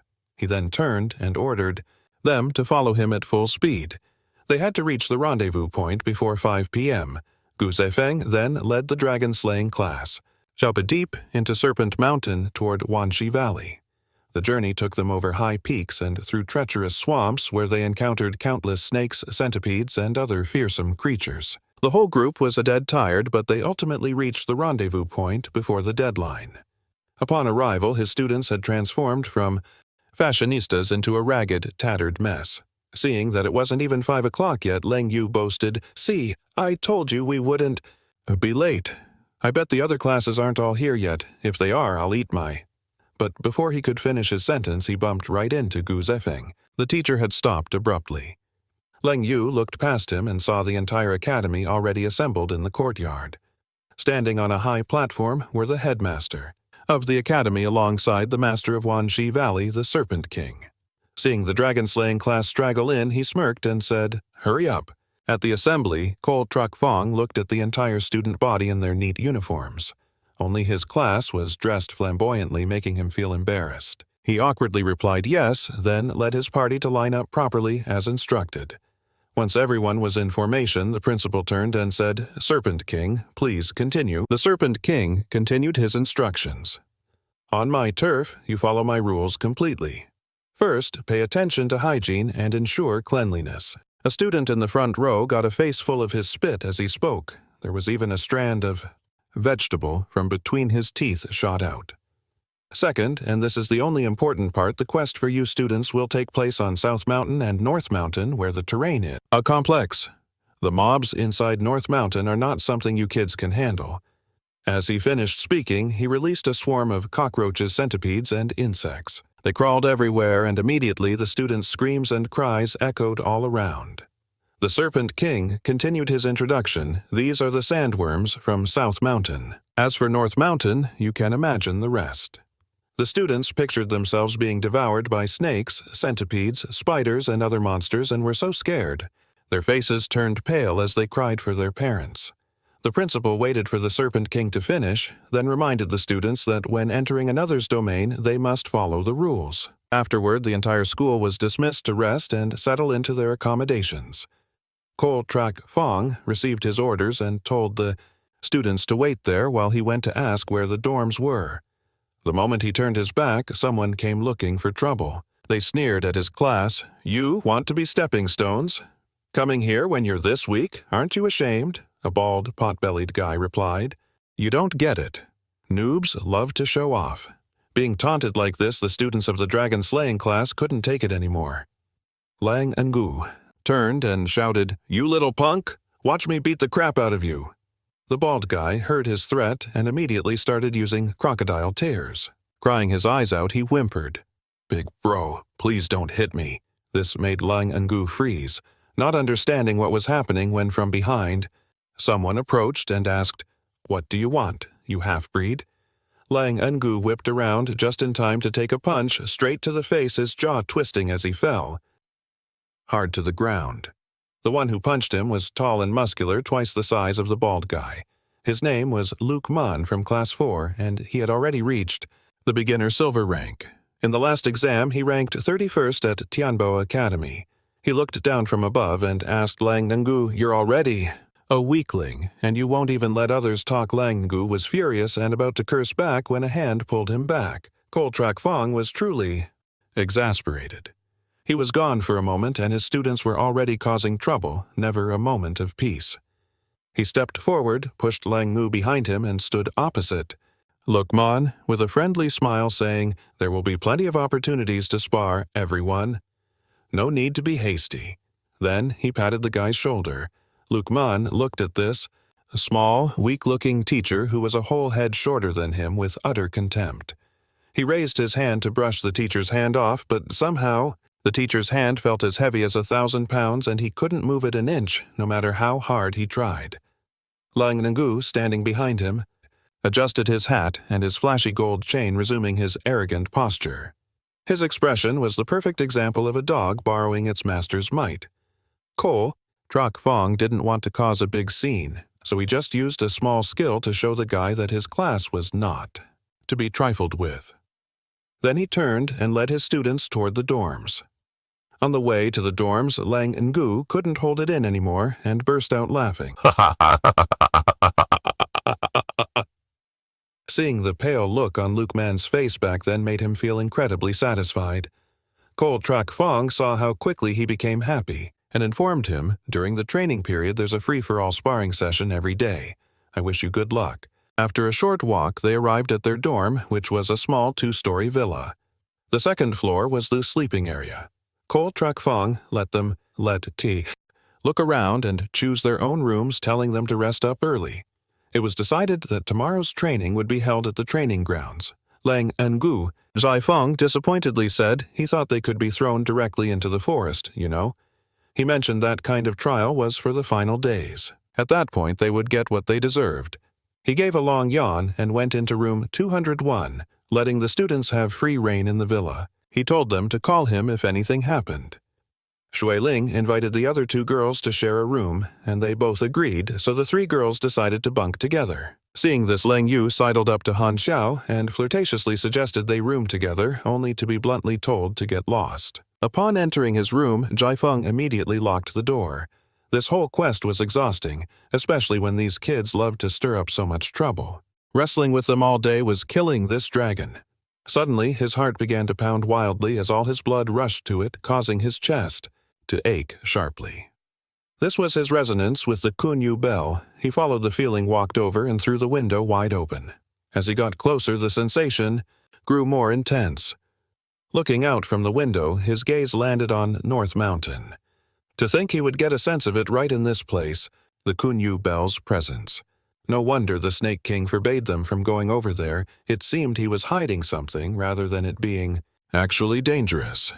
Jai Feng stared intently at the distant North Mountain, stretching and warming up his body. "What a hard-working dragon I am. I can't even get a moment's rest." Jai Feng closed his eyes and began to channel his power, his spiritual energy scanning the area. He saw his students were settled in their rooms. Some were cleaning while others were putting up posters of their idols on the walls. Feeling somewhat relieved, he pushed off the railing and flew towards North Mountain, landing on a tree branch. North Mountain, which the clan chief claimed was teeming with fearsome monsters, was surprisingly peaceful. Deep within the mountain, there was a small house enclosed by 4 walls and surrounded by heavily armed guards. The closer Jai Feng got, the faster his heart pounded. He was certain the Kunyu bell was inside that house. He had no idea why it was here. Back in the day, it had clearly fallen on the battlefield bordering the Li Huang Star. Just like Jai Feng, the Kunyu bell also sensed the aura of its master approaching. So when he paused, the bell sensed it and began to vibrate more intensely with impatience, urging him forward. Urged on, Jai Feng reluctantly leaped to the ground to find a way to approach the house. There were too many guards. He had to find a way in without being detected. Unable to wait any longer, the Kunyu bell emitted a blinding light. It trembled violently, knocking over the oil lamp on the table. The entire house seemed to shake with it, startling the guards outside. The disturbance was like a small-scale earthquake. As the guards scrambled in a panic to find their valley master to report, Jai Feng landed on the roof. The Snake King and President Zhu Chen, who were in a building on South Mountain, also heard the sound of the bell and saw its blinding light. The Snake King gazed into the distance, wondering why the Kunyu bell had suddenly activated. Zhu Chen calmly smoked, not answering the king's question. As long as it wants to reawaken, that's a good thing. Why worry about the reason we should bring it out now to prevent any further complications? Meanwhile, Jai Feng on the rooftop was startled by the huge commotion, caused by the Kunyu bell. He never expected such a powerful reaction from it. If this drew a crowd, he wouldn't be able to retrieve the item peacefully. He slammed a hand on the roof, casting a glowing golden dragon-shaped spell to command the Kunyu bell to quiet down. But just as it stopped vibrating before he could make his next move, a clamor arose from below. A group of people was approaching. A soldier, wearing a green mask, ordered the other grunts to clear the way, announcing that the Valley Master and the elders were arriving. Gu Zefeng hid on the roof, his heart heavy. Couldn't they have been a little later? Oh well, he would just have to leave it here for now. He would come back for it in a few days, but as he turned to make a swift escape, the Snake King, as if having a third eye, snapped his head up. He looked toward the spot he had just occupied and asked who was there. At that moment, Gu Zefeng felt a chill and ducked behind the other side of the roof, cursing. He cursed under his breath, how is this guy so perceptive? Knowing he could not hide, he decisively sprang into the air. A streak of light shot past as the Snake King commanded, "Seize him! Do not let him escape!" Gu Zefeng flew forward, thinking. He thought you guys could not catch me, even if I spotted you 2 legs. But unexpectedly, the trees in this forest seemed to be sentient, reaching out. Their long branches began to intertwine and block his path. He dodged and weaved to escape, but just as he landed, he was caught by a newly sprouted vine that coiled around him like a mummy. Several soldiers caught up and immediately summoned all sorts of vibrantly colored snakes to surround him. Gu Zefeng flicked his wrist and the vine wrapped around him instantly shattered into pieces. The surrounding snakes flew right into the faces of those soldiers, causing them to collapse in a heap, completely out cold. He had only come here to take back what belonged to him, yet he got discovered and hunted like a criminal. That old Valley Master is certainly skilled. Luckily, he had used flowing light to conceal his form, so he probably would not be recognized. Gu Zefeng cursed. What a nuisance, and then flew off. He headed back to his room. After chasing off the troublemaker, the Snake King and an elder of the 10,000 Serpent Valley entered the room feeling uneasy. They went to inspect the Kon Ngu bell. They did not understand why the bell had suddenly caused such a huge commotion, and then went silent, which made them a little worried. Fortunately, they arrived in time, so the holy relic was still here. However, the Snake King still felt uneasy. He was afraid it might have been swapped out, so he wanted to check it to confirm its authenticity. He reached out his claw and touched the Kon Ngu bell. The moment he touched it, his 4 fingertips were instantly seared and melted. This is the real one. Moreover, of the dragon, as the holy relic has grown stronger than before. Perhaps the divine dragon has awakened, the other elder of the 10,000 Serpent Valley. Shim exclaimed, "That is fantastic." They could welcome the divine dragon back. However, the one thing that kept them from celebrating was that the light from the bell had been seen by many people. The holy relic's location had been discovered, so they had to move it somewhere else quickly. Before the 3 of them could even discuss a plan, a soldier ran up, panting heavily, to report, "That intruder is too strong." The men sent to capture him are all lying in the forest, their statuses unknown. After hearing the report, the Snake King clasped his hands behind his back and led the way into the woods, wanting to see what happened for himself. He also ordered the area to be locked down. Not even an ant was to get through. After Gu Zefeng returned from North Mountain, he paced back and forth, thinking non-stop. This group of people communes with snakes, and they even worship his Kon Ngu bell as a holy relic. Connecting these facts, he felt a sense of familiarity with them, but he could not quite place it. He had been unconscious for too long, so his mind was a bit slow, and he could not remember. Suddenly, an image flashed in his mind. It was a familiar image. It was the Serpent Clan. After remembering, he joyfully did a few somersaults and then flopped down on his bed, recalling the time when he was helped by the Serpent Clan during a life-or-death battle. If it had not been for them, he would have been captured by the minions of the Nether Emperor, and had his tendons pulled and his skin flayed. Remembering this, he felt a bone-deep hatred for the Nether Emperor's forces. This was a debt he would definitely repay. The next day, as the sun rose from behind the stone quarry of the 10,000 Serpent Valley, the blue sky was adorned with pink clouds. It was a beautiful scene, but for every bit of beauty above, the students of the Dragon God Academy below were just as exhausted. They had been up since before dawn, and by the time the sun rose, the whole group was already dog-tired as Gu Zifeng drove his mountain vehicle. He led the students on a run, taunting them for being too slow and yelling at them to pick up the pace.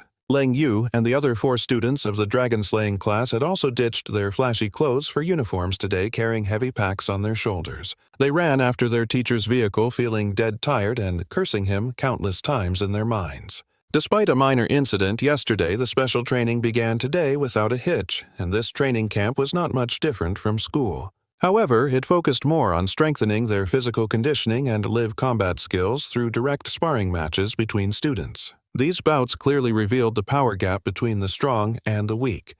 And as expected, the dragon-slaying class suffered a continuous losing streak. They charged forward cheerfully at first, but getting beaten down repeatedly began to take a toll on their morale after some time in this training arc.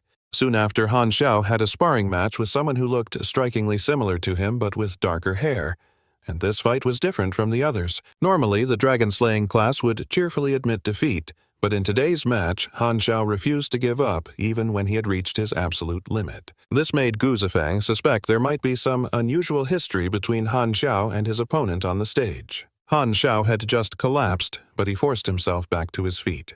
The person facing him was Jia Yao, his stepbrother, who looked at Han Xiao with disdain. He didn't bother to hide his contempt as he mocked him, saying he hadn't improved one bit after all this time. Enduring the pain, Han Xiao stubbornly retorted that he had nothing to say about being less skilled, but that Jia Yao's own abilities weren't all. Annoyed by his defiance, Jia Yao gritted his teeth and unleashed his magic power, forming razor-sharp blades of mana. He launched them towards Han Xiao, calling him not only untalented, but also pathetically weak.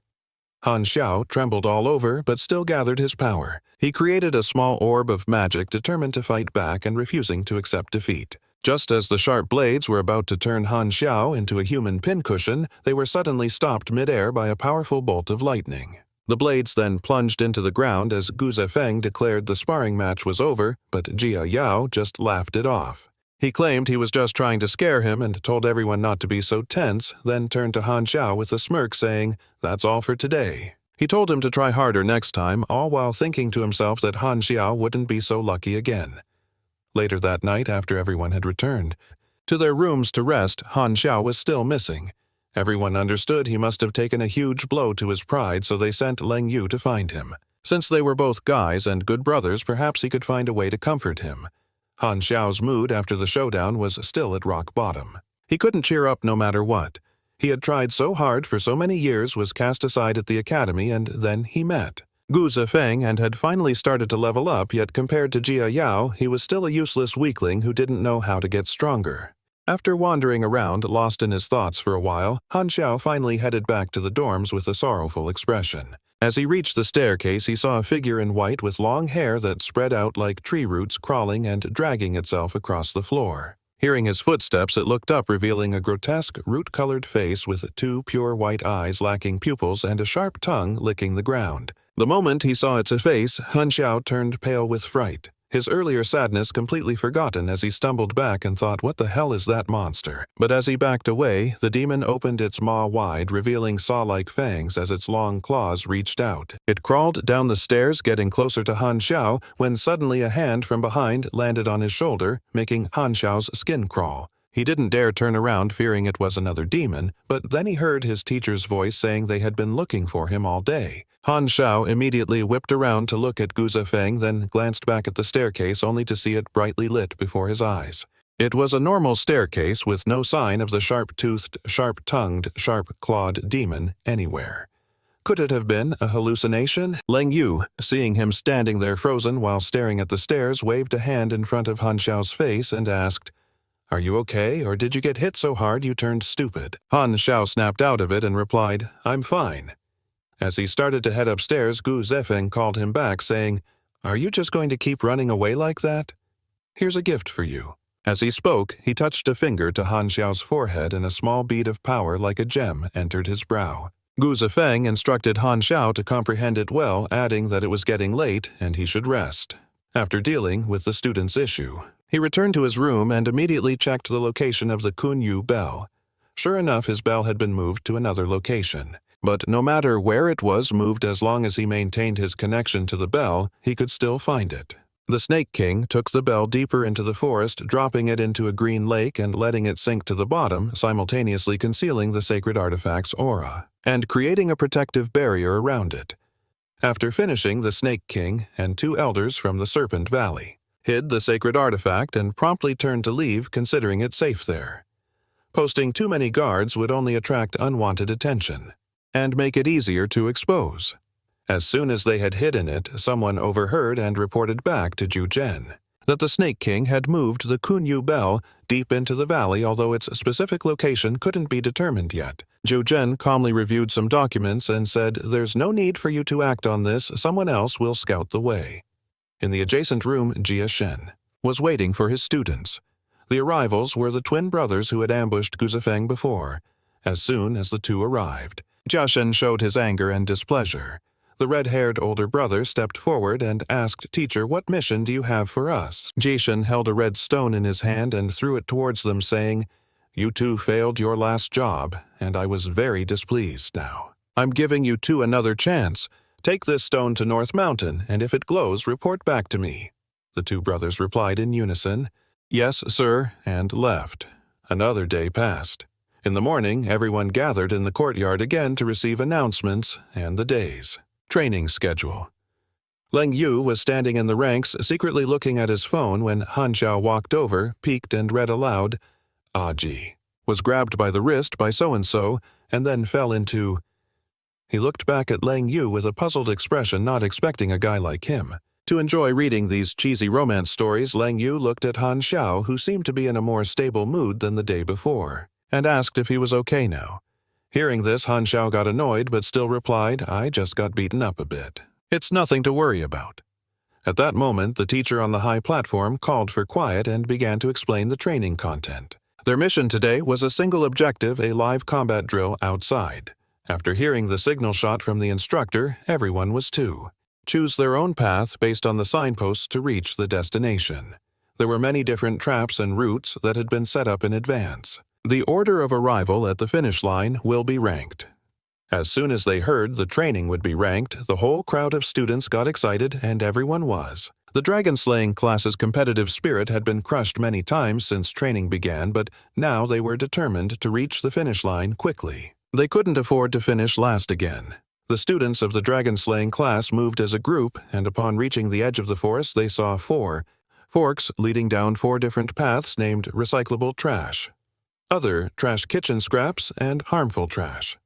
Lan Ngu looked at the names of these 4 paths and cheekily asked, "So what kind of trash are we?" Han Tu didn't overthink it and chose the recyclable path.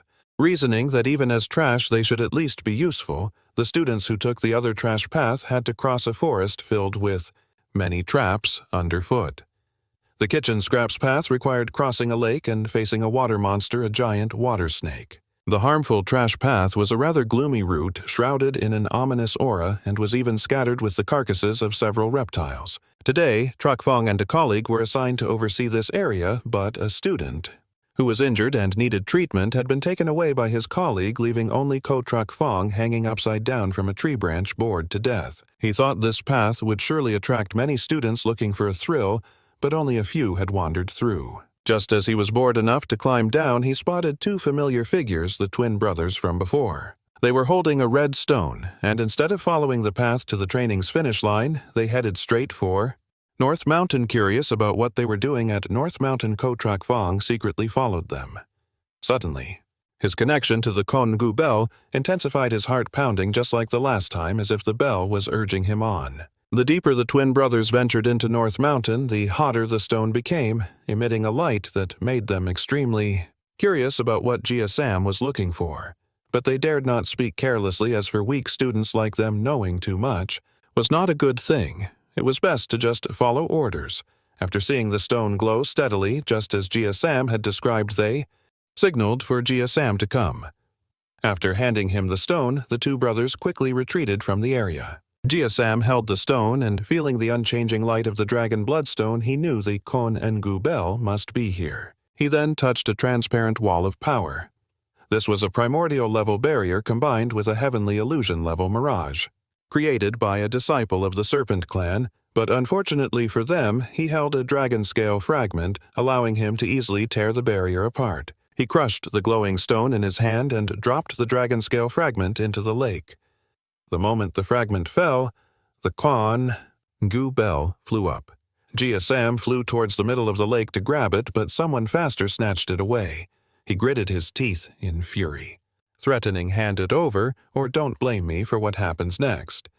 The person who had just snatched the Gu bell was a red-haired, beautiful girl. When Sam threatened her, she giggled and said, "Ma, you're so fierce, you have no professional ethics at all, sneak-attacking a helpless girl." Despite her words, she didn't look weak in the slightest. She pulled a few cards from her ample cleavage, and without hesitation threw them at Sam. These cards were as sharp as blades. One of them grazed his scalp conveniently, giving him a haircut that parted his already unsightly hair right down the middle. Sam roared repeatedly, "I'll kill you." In contrast to Sam's rage, the girl calmly threw countless cards at him. While he was busy dodging them, she quickly made her escape. Just as the girl fled from Sam and reached the edge of the forest, she was blocked by a wave of power. Gu Zifeng leaped down from a tree to block her path. Did she really think she could just take his item and leave so easily? He didn't want to strike a woman, but if she refused to hand over the Kunyu bell, he would have no choice but to defeat her and take the bell back by force. She immediately threw 3 ace cards at him, issuing a challenge, but Gu Zifeng was no pushover like Jia Shen, who only knew how to run. He dodged her cards, which fluttered harmlessly to the ground. The red-haired girl smirked, thinking this kid actually has some skills. Her entire body dissolved into a flurry of cards. Countless cards swirled around and closed in on Gu Zifeng. While Gu Zifeng was busy shredding the cards, the red-haired girl materialized behind him and made a break for it. She had realized something. She was no match for this guy at the moment, so taking the bell and running was the best option. A direct confrontation would only lead to her defeat. Gu Zifeng gave chase, shouting for her to stop. The girl just bolted forward, thinking what was she supposed to do if not run? Invite the kid to dinner. She thought she was in the clear, but the Kunyu bell, which she had just taken from Jia Shen, was suddenly snatched from her grasp by Ju Chen. Gu Zifeng and the red-haired girl could only watch stunned as Ju Chen presented the bell to the Serpent King. The 2 elders standing nearby said the item has returned to its rightful owner. "Please take it." Gu Zifeng's heart sank as the bell kept changing hands. Yet he, the original owner, hadn't even gotten a chance to touch it, taking advantage of the moment when everyone was distracted. On the Kunyu bell, the red-haired girl threw down a smoke bomb and vanished. Gu Zifeng was about to pursue her when he heard Ju Chen speak. "The Black List. Members have finally tracked us here. They've been watching the Valley of 10,000 Serpents for some time," Ju Chen then politely offered. "If the Valley Master requires assistance, the Academy will spare no effort." The Serpent King declined the headmaster's offer. "We don't need outsiders meddling in our affairs." Gu Zifeng, who only understood bits and pieces of their conversation, asked, "What is—" The Serpent King glanced at Ju Chen quizzically. "Did this Gu Zifeng fellow just crawl out from under a rock? Even I, who live isolated in this valley, know of them." The headmaster explained that Teacher Gu simply doesn't pay attention to these things, but unexpectedly the Serpent King was actually correct. He had literally emerged from the earth after being unconscious for several thousand years. The Blacklist is essentially a mercenary organization. Give them what they desire, and they'll accept any job. Moreover, now that the Divine Dragon has appeared, the major powers are all starting to make their moves. Even if they manage to steal the dragon, they can't use its power directly, but they want to analyze its abilities and harness its divine bloodline, and create a divine dragon puppet that will obey their every command. Gu Zifeng was left speechless after hearing this. He was standing right there, alive and well. Yet they wanted to create a puppet version of him. He hadn't even fully understood the Netherworld Society, and now the Blacklist had appeared. Because the Divine Dragon's whereabouts were unknown for the last 1,000 years, even the Kunyu bell, which resonates with the dragon, had lost its power. Thus, the founder of the Netherworld Society brought the bell to be enshrined, waiting for the day the Divine Dragon would reappear. Ju Chen disagreed with the Serpent King's account. That evil dragon only managed to escape after severely wounding the leader of the Jianqiu clan. The Serpent King and Gu Zifeng fell silent. They both knew the truth of what happened, but had no proof. They couldn't prove that Gu Zifeng was the so-called evil dragon from the rumors, and that he was actually the one who had been ambushed. Feeling they had imposed long enough, Ju Chen announced it was time for them to leave. As they prepared to depart, two guards in green masks appeared carrying the defeated Jia Shen. He had been discovered by a patrol. They found him unconscious inside a cave. The Serpent King wondered why the man had gone in there, perhaps to try and steal something. Although furious about the sacred artifact, the Snake King still handed the person over to the academy to be dealt with by them. Meanwhile, Truck Fong and Ku Trun brought the still unconscious Jia Shen back along with the fake ginseng, despite Chung Kon-ngu's reluctance. This item couldn't be taken now, and there was nothing more to investigate here, so returning might lead to more useful clues. After they had all departed, the red-haired girl from earlier appeared only to find a figure in a black hooded cloak waiting for her ahead. Knowing she couldn't escape, she approached, knelt, and confessed her crime, stating this subordinate failed in her duty. She was unable to retrieve the sacred artifact from the Valley of 10,000 Snakes. She said to the man who took off his cloak, revealing a young man with a smile. The young man threw a dart into a nearby tree, asking, "You know the consequences of a failed mission, don't you?" The red-haired girl whimpered, but reported that just as she was about to succeed, a person appeared claiming Chung Kon-nu was his. The young man smirked at her, saying, "Who doesn't know that the Valley of 10,000 Snakes has guarded Chung Kon-nu like a sacred artifact for 1,000 years? The only person who could claim Chung Kon-nu from the Valley's people would be the Divine Dragon." They couldn't believe it was the Divine Dragon, so they speculated he had a close relationship with the dragon, and through him they could get more information. Hearing she brought back useful intel, the young man decided not to punish her for the mission's failure for the time being. He only threw a dart toward the girl's head as a warning before immediately retracting it. After being brought back to the academy, Jia Shen received excellent medical care but had yet to awaken. A blonde student with a single streak of hair down the middle of his head teased his teacher, who was bald on the sides, about his unique hairstyle. The other student told him to stop fooling around and let the teacher rest, as many other injured people were waiting for their help. Not long after the two students left, Jia Shen's room was disturbed by a white-haired man in a black coat who approached the bed. He looked at the seemingly unconscious man and asked, still pretending, as expected, Jia Shen had been awake the entire time. When the man in the cloak struck, Jia Shen caught his wrist, shot up, and flung his hand away, sneering. "You think you can kill me with just that?" Just as he finished speaking, a thin red thread pierced through Jia Shen's neck, causing him to let out a grunt and collapse. The newcomer was clearly a professional, as all members of the organization who fail their missions are eliminated. Every single one of them is arrogant, thinking they're incredibly powerful, just like the last trash talkers who are now waiting for him down below. In stark contrast to the bloody scene, Da Jiang Tuyet was leisurely lighting a small incense burner and doing yoga to relax. Just as she closed her eyes to meditate, Dai Wei burst in eagerly, reporting that the training session had ended ahead of schedule. The students and teachers were all back because someone had recently tried to steal the sacred artifact from the Valley of 10,000 Snakes. The headmaster, worried the students would be endangered, sent everyone back early. Da Jiang Tuyet, however, wasn't concerned about the sacred artifact. She only asked if all the students had returned safely, and Dai Wei replied that everyone was accounted for except for teacher Jia Shen of the 4th martial arts class. The news of Jia Shen's disappearance quickly spread throughout the academy, causing a huge stir. They had clearly brought him back to the school for treatment, yet in the blink of an eye he had vanished without a trace. Truck Fong also had a vague feeling that this Jia Shen character had been acting strangely ever since they returned. In the 10,000 Serpent Valley, he could no longer sense Jia Shen's aura. That day, the guy had even found the cave with the lake under the bell. Zhongyan, you got there before him too. This made him suspect some powerful faction was backing the guy. Was it the Nether King Star, the Netherworld Society, or perhaps the Black Fortress? Gu Zifeng felt like just thinking about these things was making his head spin before all this brain-racking stuff was handled by Gu Qiantu, who did all the scheming. All he had to do was fight.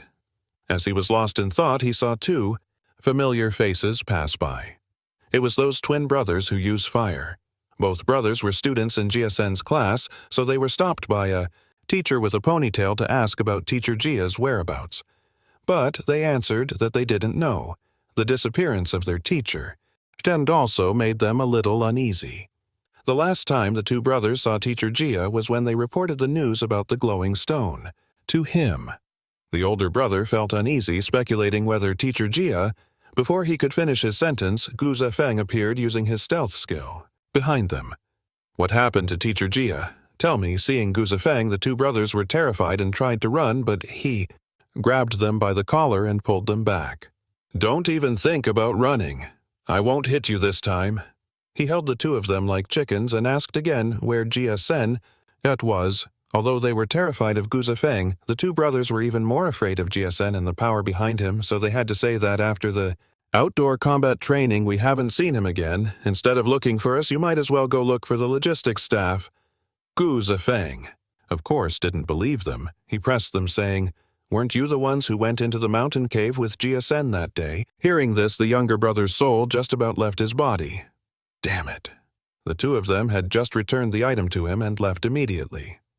As for what happened after that, they knew nothing at all. Gu Zefeng heard him slip up and let out an "ah," looking at him with interest. Returned what item? Zhong Yan Yu's bell.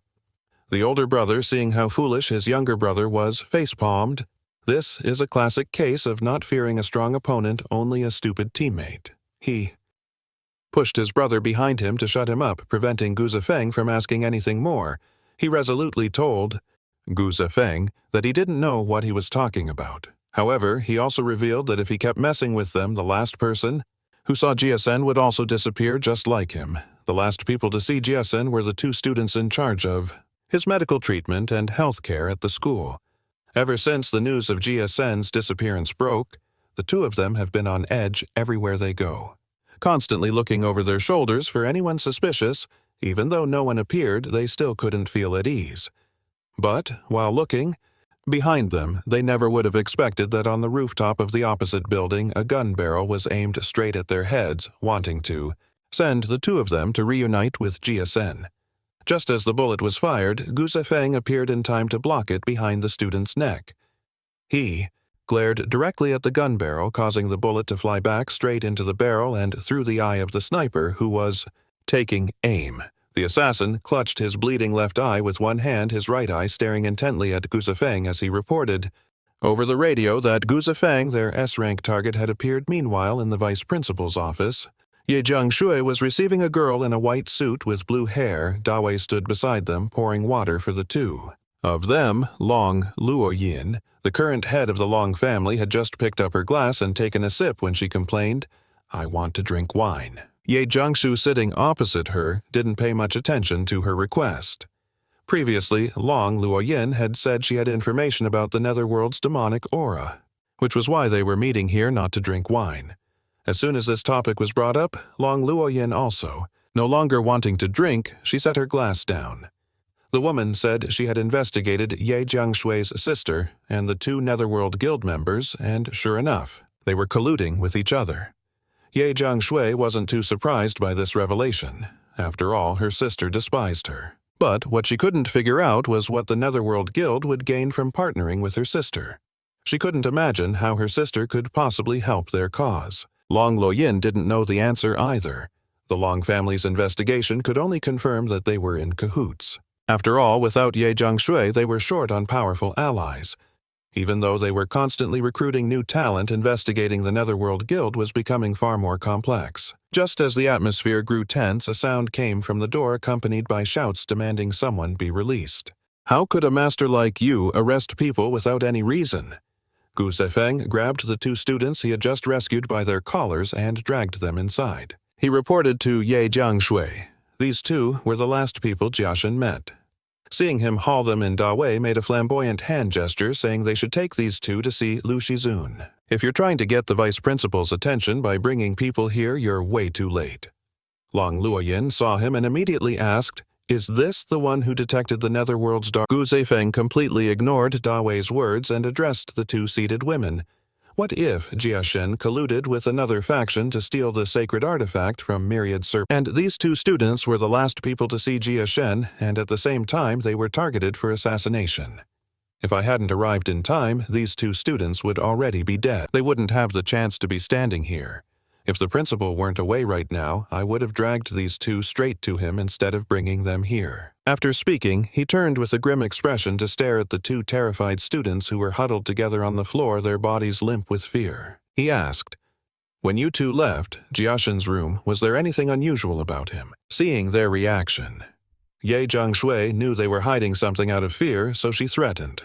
The consequences of deceiving an instructor are extremely severe. Ever since meeting Jiashen, these two students had endured immense fear, and on top of that they were being targeted for assassination by a mysterious power. Being interrogated now made them tremble uncontrollably as they stammered, We saw Teacher Jia get murdered." That day, to let Jiashen rest in peace, the two of them went to another room after finishing his health checkup. But they forgot to grab the medical chart and went back only to find the door ajar. Peeking through the crack, they witnessed Jiashen being murdered by a figure in black. Following the classic trope for cannon fodder, they knew if that person discovered them, they would be next, so they were so terrified they clamped their hands over each other's mouths to keep from screaming. Ever since that day, they felt like they were being targeted no matter where they went or what they did. The three instructors looked at each other knowing this was likely all the students knew. They had accidentally witnessed Jiashen's murder and were now being targeted by the faction that was backing him. For many days, they must have been terrified to their limit. Ye Jiangshui shot a meaningful look at Da Wei. Da Wei instantly understood and went to comfort the students. "Don't worry, you're perfectly safe here. Your teacher will take you to see something interesting, even more thrilling than a game." As soon as Da Wei left, Ye Jiangshui turned to ask Gu Zefeng, "You said Jiashen was colluding with others. Do you have proof?" Gu Zefeng replied, "The people from Myriad Serpent Valley found him in the cave where the sacred artifact was hidden. Being targeted by the force behind him for many days, now they must have been terrified to their limits." Ya Rengshui glanced over to give a signal. Da Wei immediately understood and went to comfort the students, saying, "Don't worry, it's very safe here. I'll show you all some things. Much more exciting than any game." As Da Wei walked away, Ya Rengshui turned to ask Gu Zefeng, "You said Jiashen conspired with others. Do you have any proof?" Gu Zefeng replied, "The members of the Myriad Sand Valley found him in the cave hiding the sacred artifact. Who would believe that guy wasn't suspicious, having gotten the intel she needed? Zhang Tuyet said she had this handled. She had professionals to investigate him, so he didn't need to worry. Then she said she had another guest and couldn't keep him, so Gu Zefeng just shrugged. Used and then tossed aside, he was just a tool after all. He understood completely." After sending Gu Zefeng away, Zhang Tuyet decided not to beat around the bush any longer. She held out her hand and asked Long Luo Yin for the item.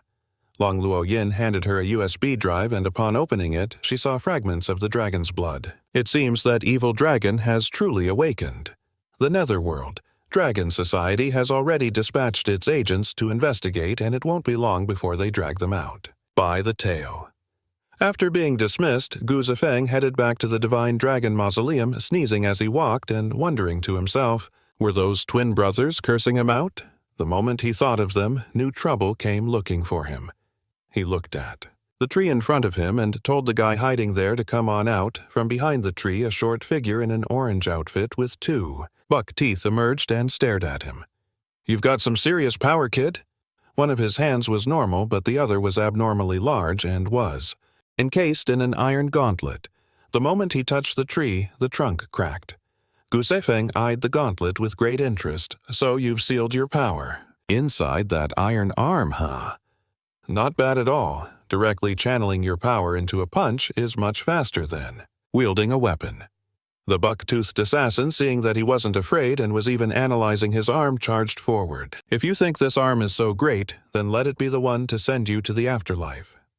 A straight punch with terrifying force shot forward. But Gu Zefeng stood his ground without even flinching. He caught the massive fist and with a slight twist snapped it clean off the guy's body. Although the released power had immense force, it lacked flexibility and could only attack in a straight line. Still, this was interesting enough for him, so he decided to borrow it for a little research.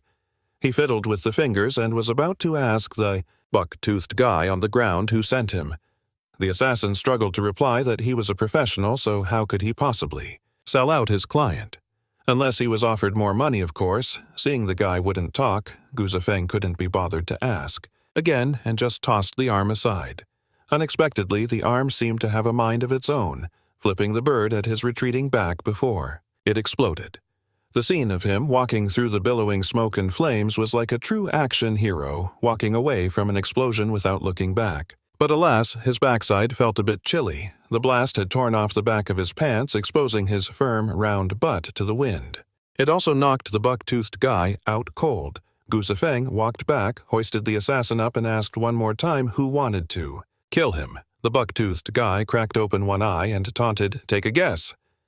At this point, Gu Zifeng stopped asking and directly revealed his hand. He had been waiting here for them to take the bait. This crew was using a feint to hunt down the twin brothers. But they never expected him to anticipate their plan and turn it right back on them. Right now, the twin brothers were completely unharmed. The two were having a feast. "One bowl for you, one for me, one chicken for you, one fish for me," trying to devour every last bit of food in Gu Zifeng's house. Even after eating more than 5 bowls of rice each, they were still forcing themselves to keep chewing and swallowing. That teacher of theirs was using them as bait, so they felt it would be a total waste not to freeload a massive meal off him. Just as the two brothers were trying to finish the last chicken on the table, Gu Zifeng's house exploded. The roof and walls were blown away, leaving only the foundation and the dining table where the 3 or 4 men in yellow shirts and black pants. The buck-toothed guy approached, saying, "You must be the prized disciples of that lecherous old master. Arriving first and feasting so well makes even us assassins hungry." Seeing them arrive, the twin brothers were more delighted than scared. After all, they were the bait. It would have been awkward if they kept feasting and the fish never took the hook. They charged forward, wanting a blitz attack to finish off the two brothers while Gu Zifeng was lured elsewhere. As expected, the strength of these two brothers was at a minion level. Despite eating so much, they were knocked out the moment they attacked, collapsing limply on the ground, seeing stars. A man holding a sword walked over, wanting to land a finishing blow to send the two brothers to their beloved teacher, but he was stopped. Gu Zifeng dragged the buck-toothed guy back and said to the others, "What era is this that you're still using such a basic trap?" For them to try and capture someone in his territory with a scheme like this meant they were truly underestimating him. Seeing his comrades, the buck-toothed guy yelled for help. Gu Zifeng immediately drove a knee into his face, shattering his 2 front teeth as a show of force to the others. A one-eyed man who was called the boss saw his underling being roughed up like that and immediately stepped forward. He flexed his muscles, causing his yellow shirt to rip apart, revealing a powerful and ripped physique. Seeing him, Gu Zifeng didn't hesitate to take off his own shirt, revealing a leaner body, but one that still had a solid 8-pack and V-lines from years of brawling. From the front, he looked quite impressive, but looking at his 2 exposed butt cheeks from the back, he didn't seem intimidating at all. Any power whatsoever.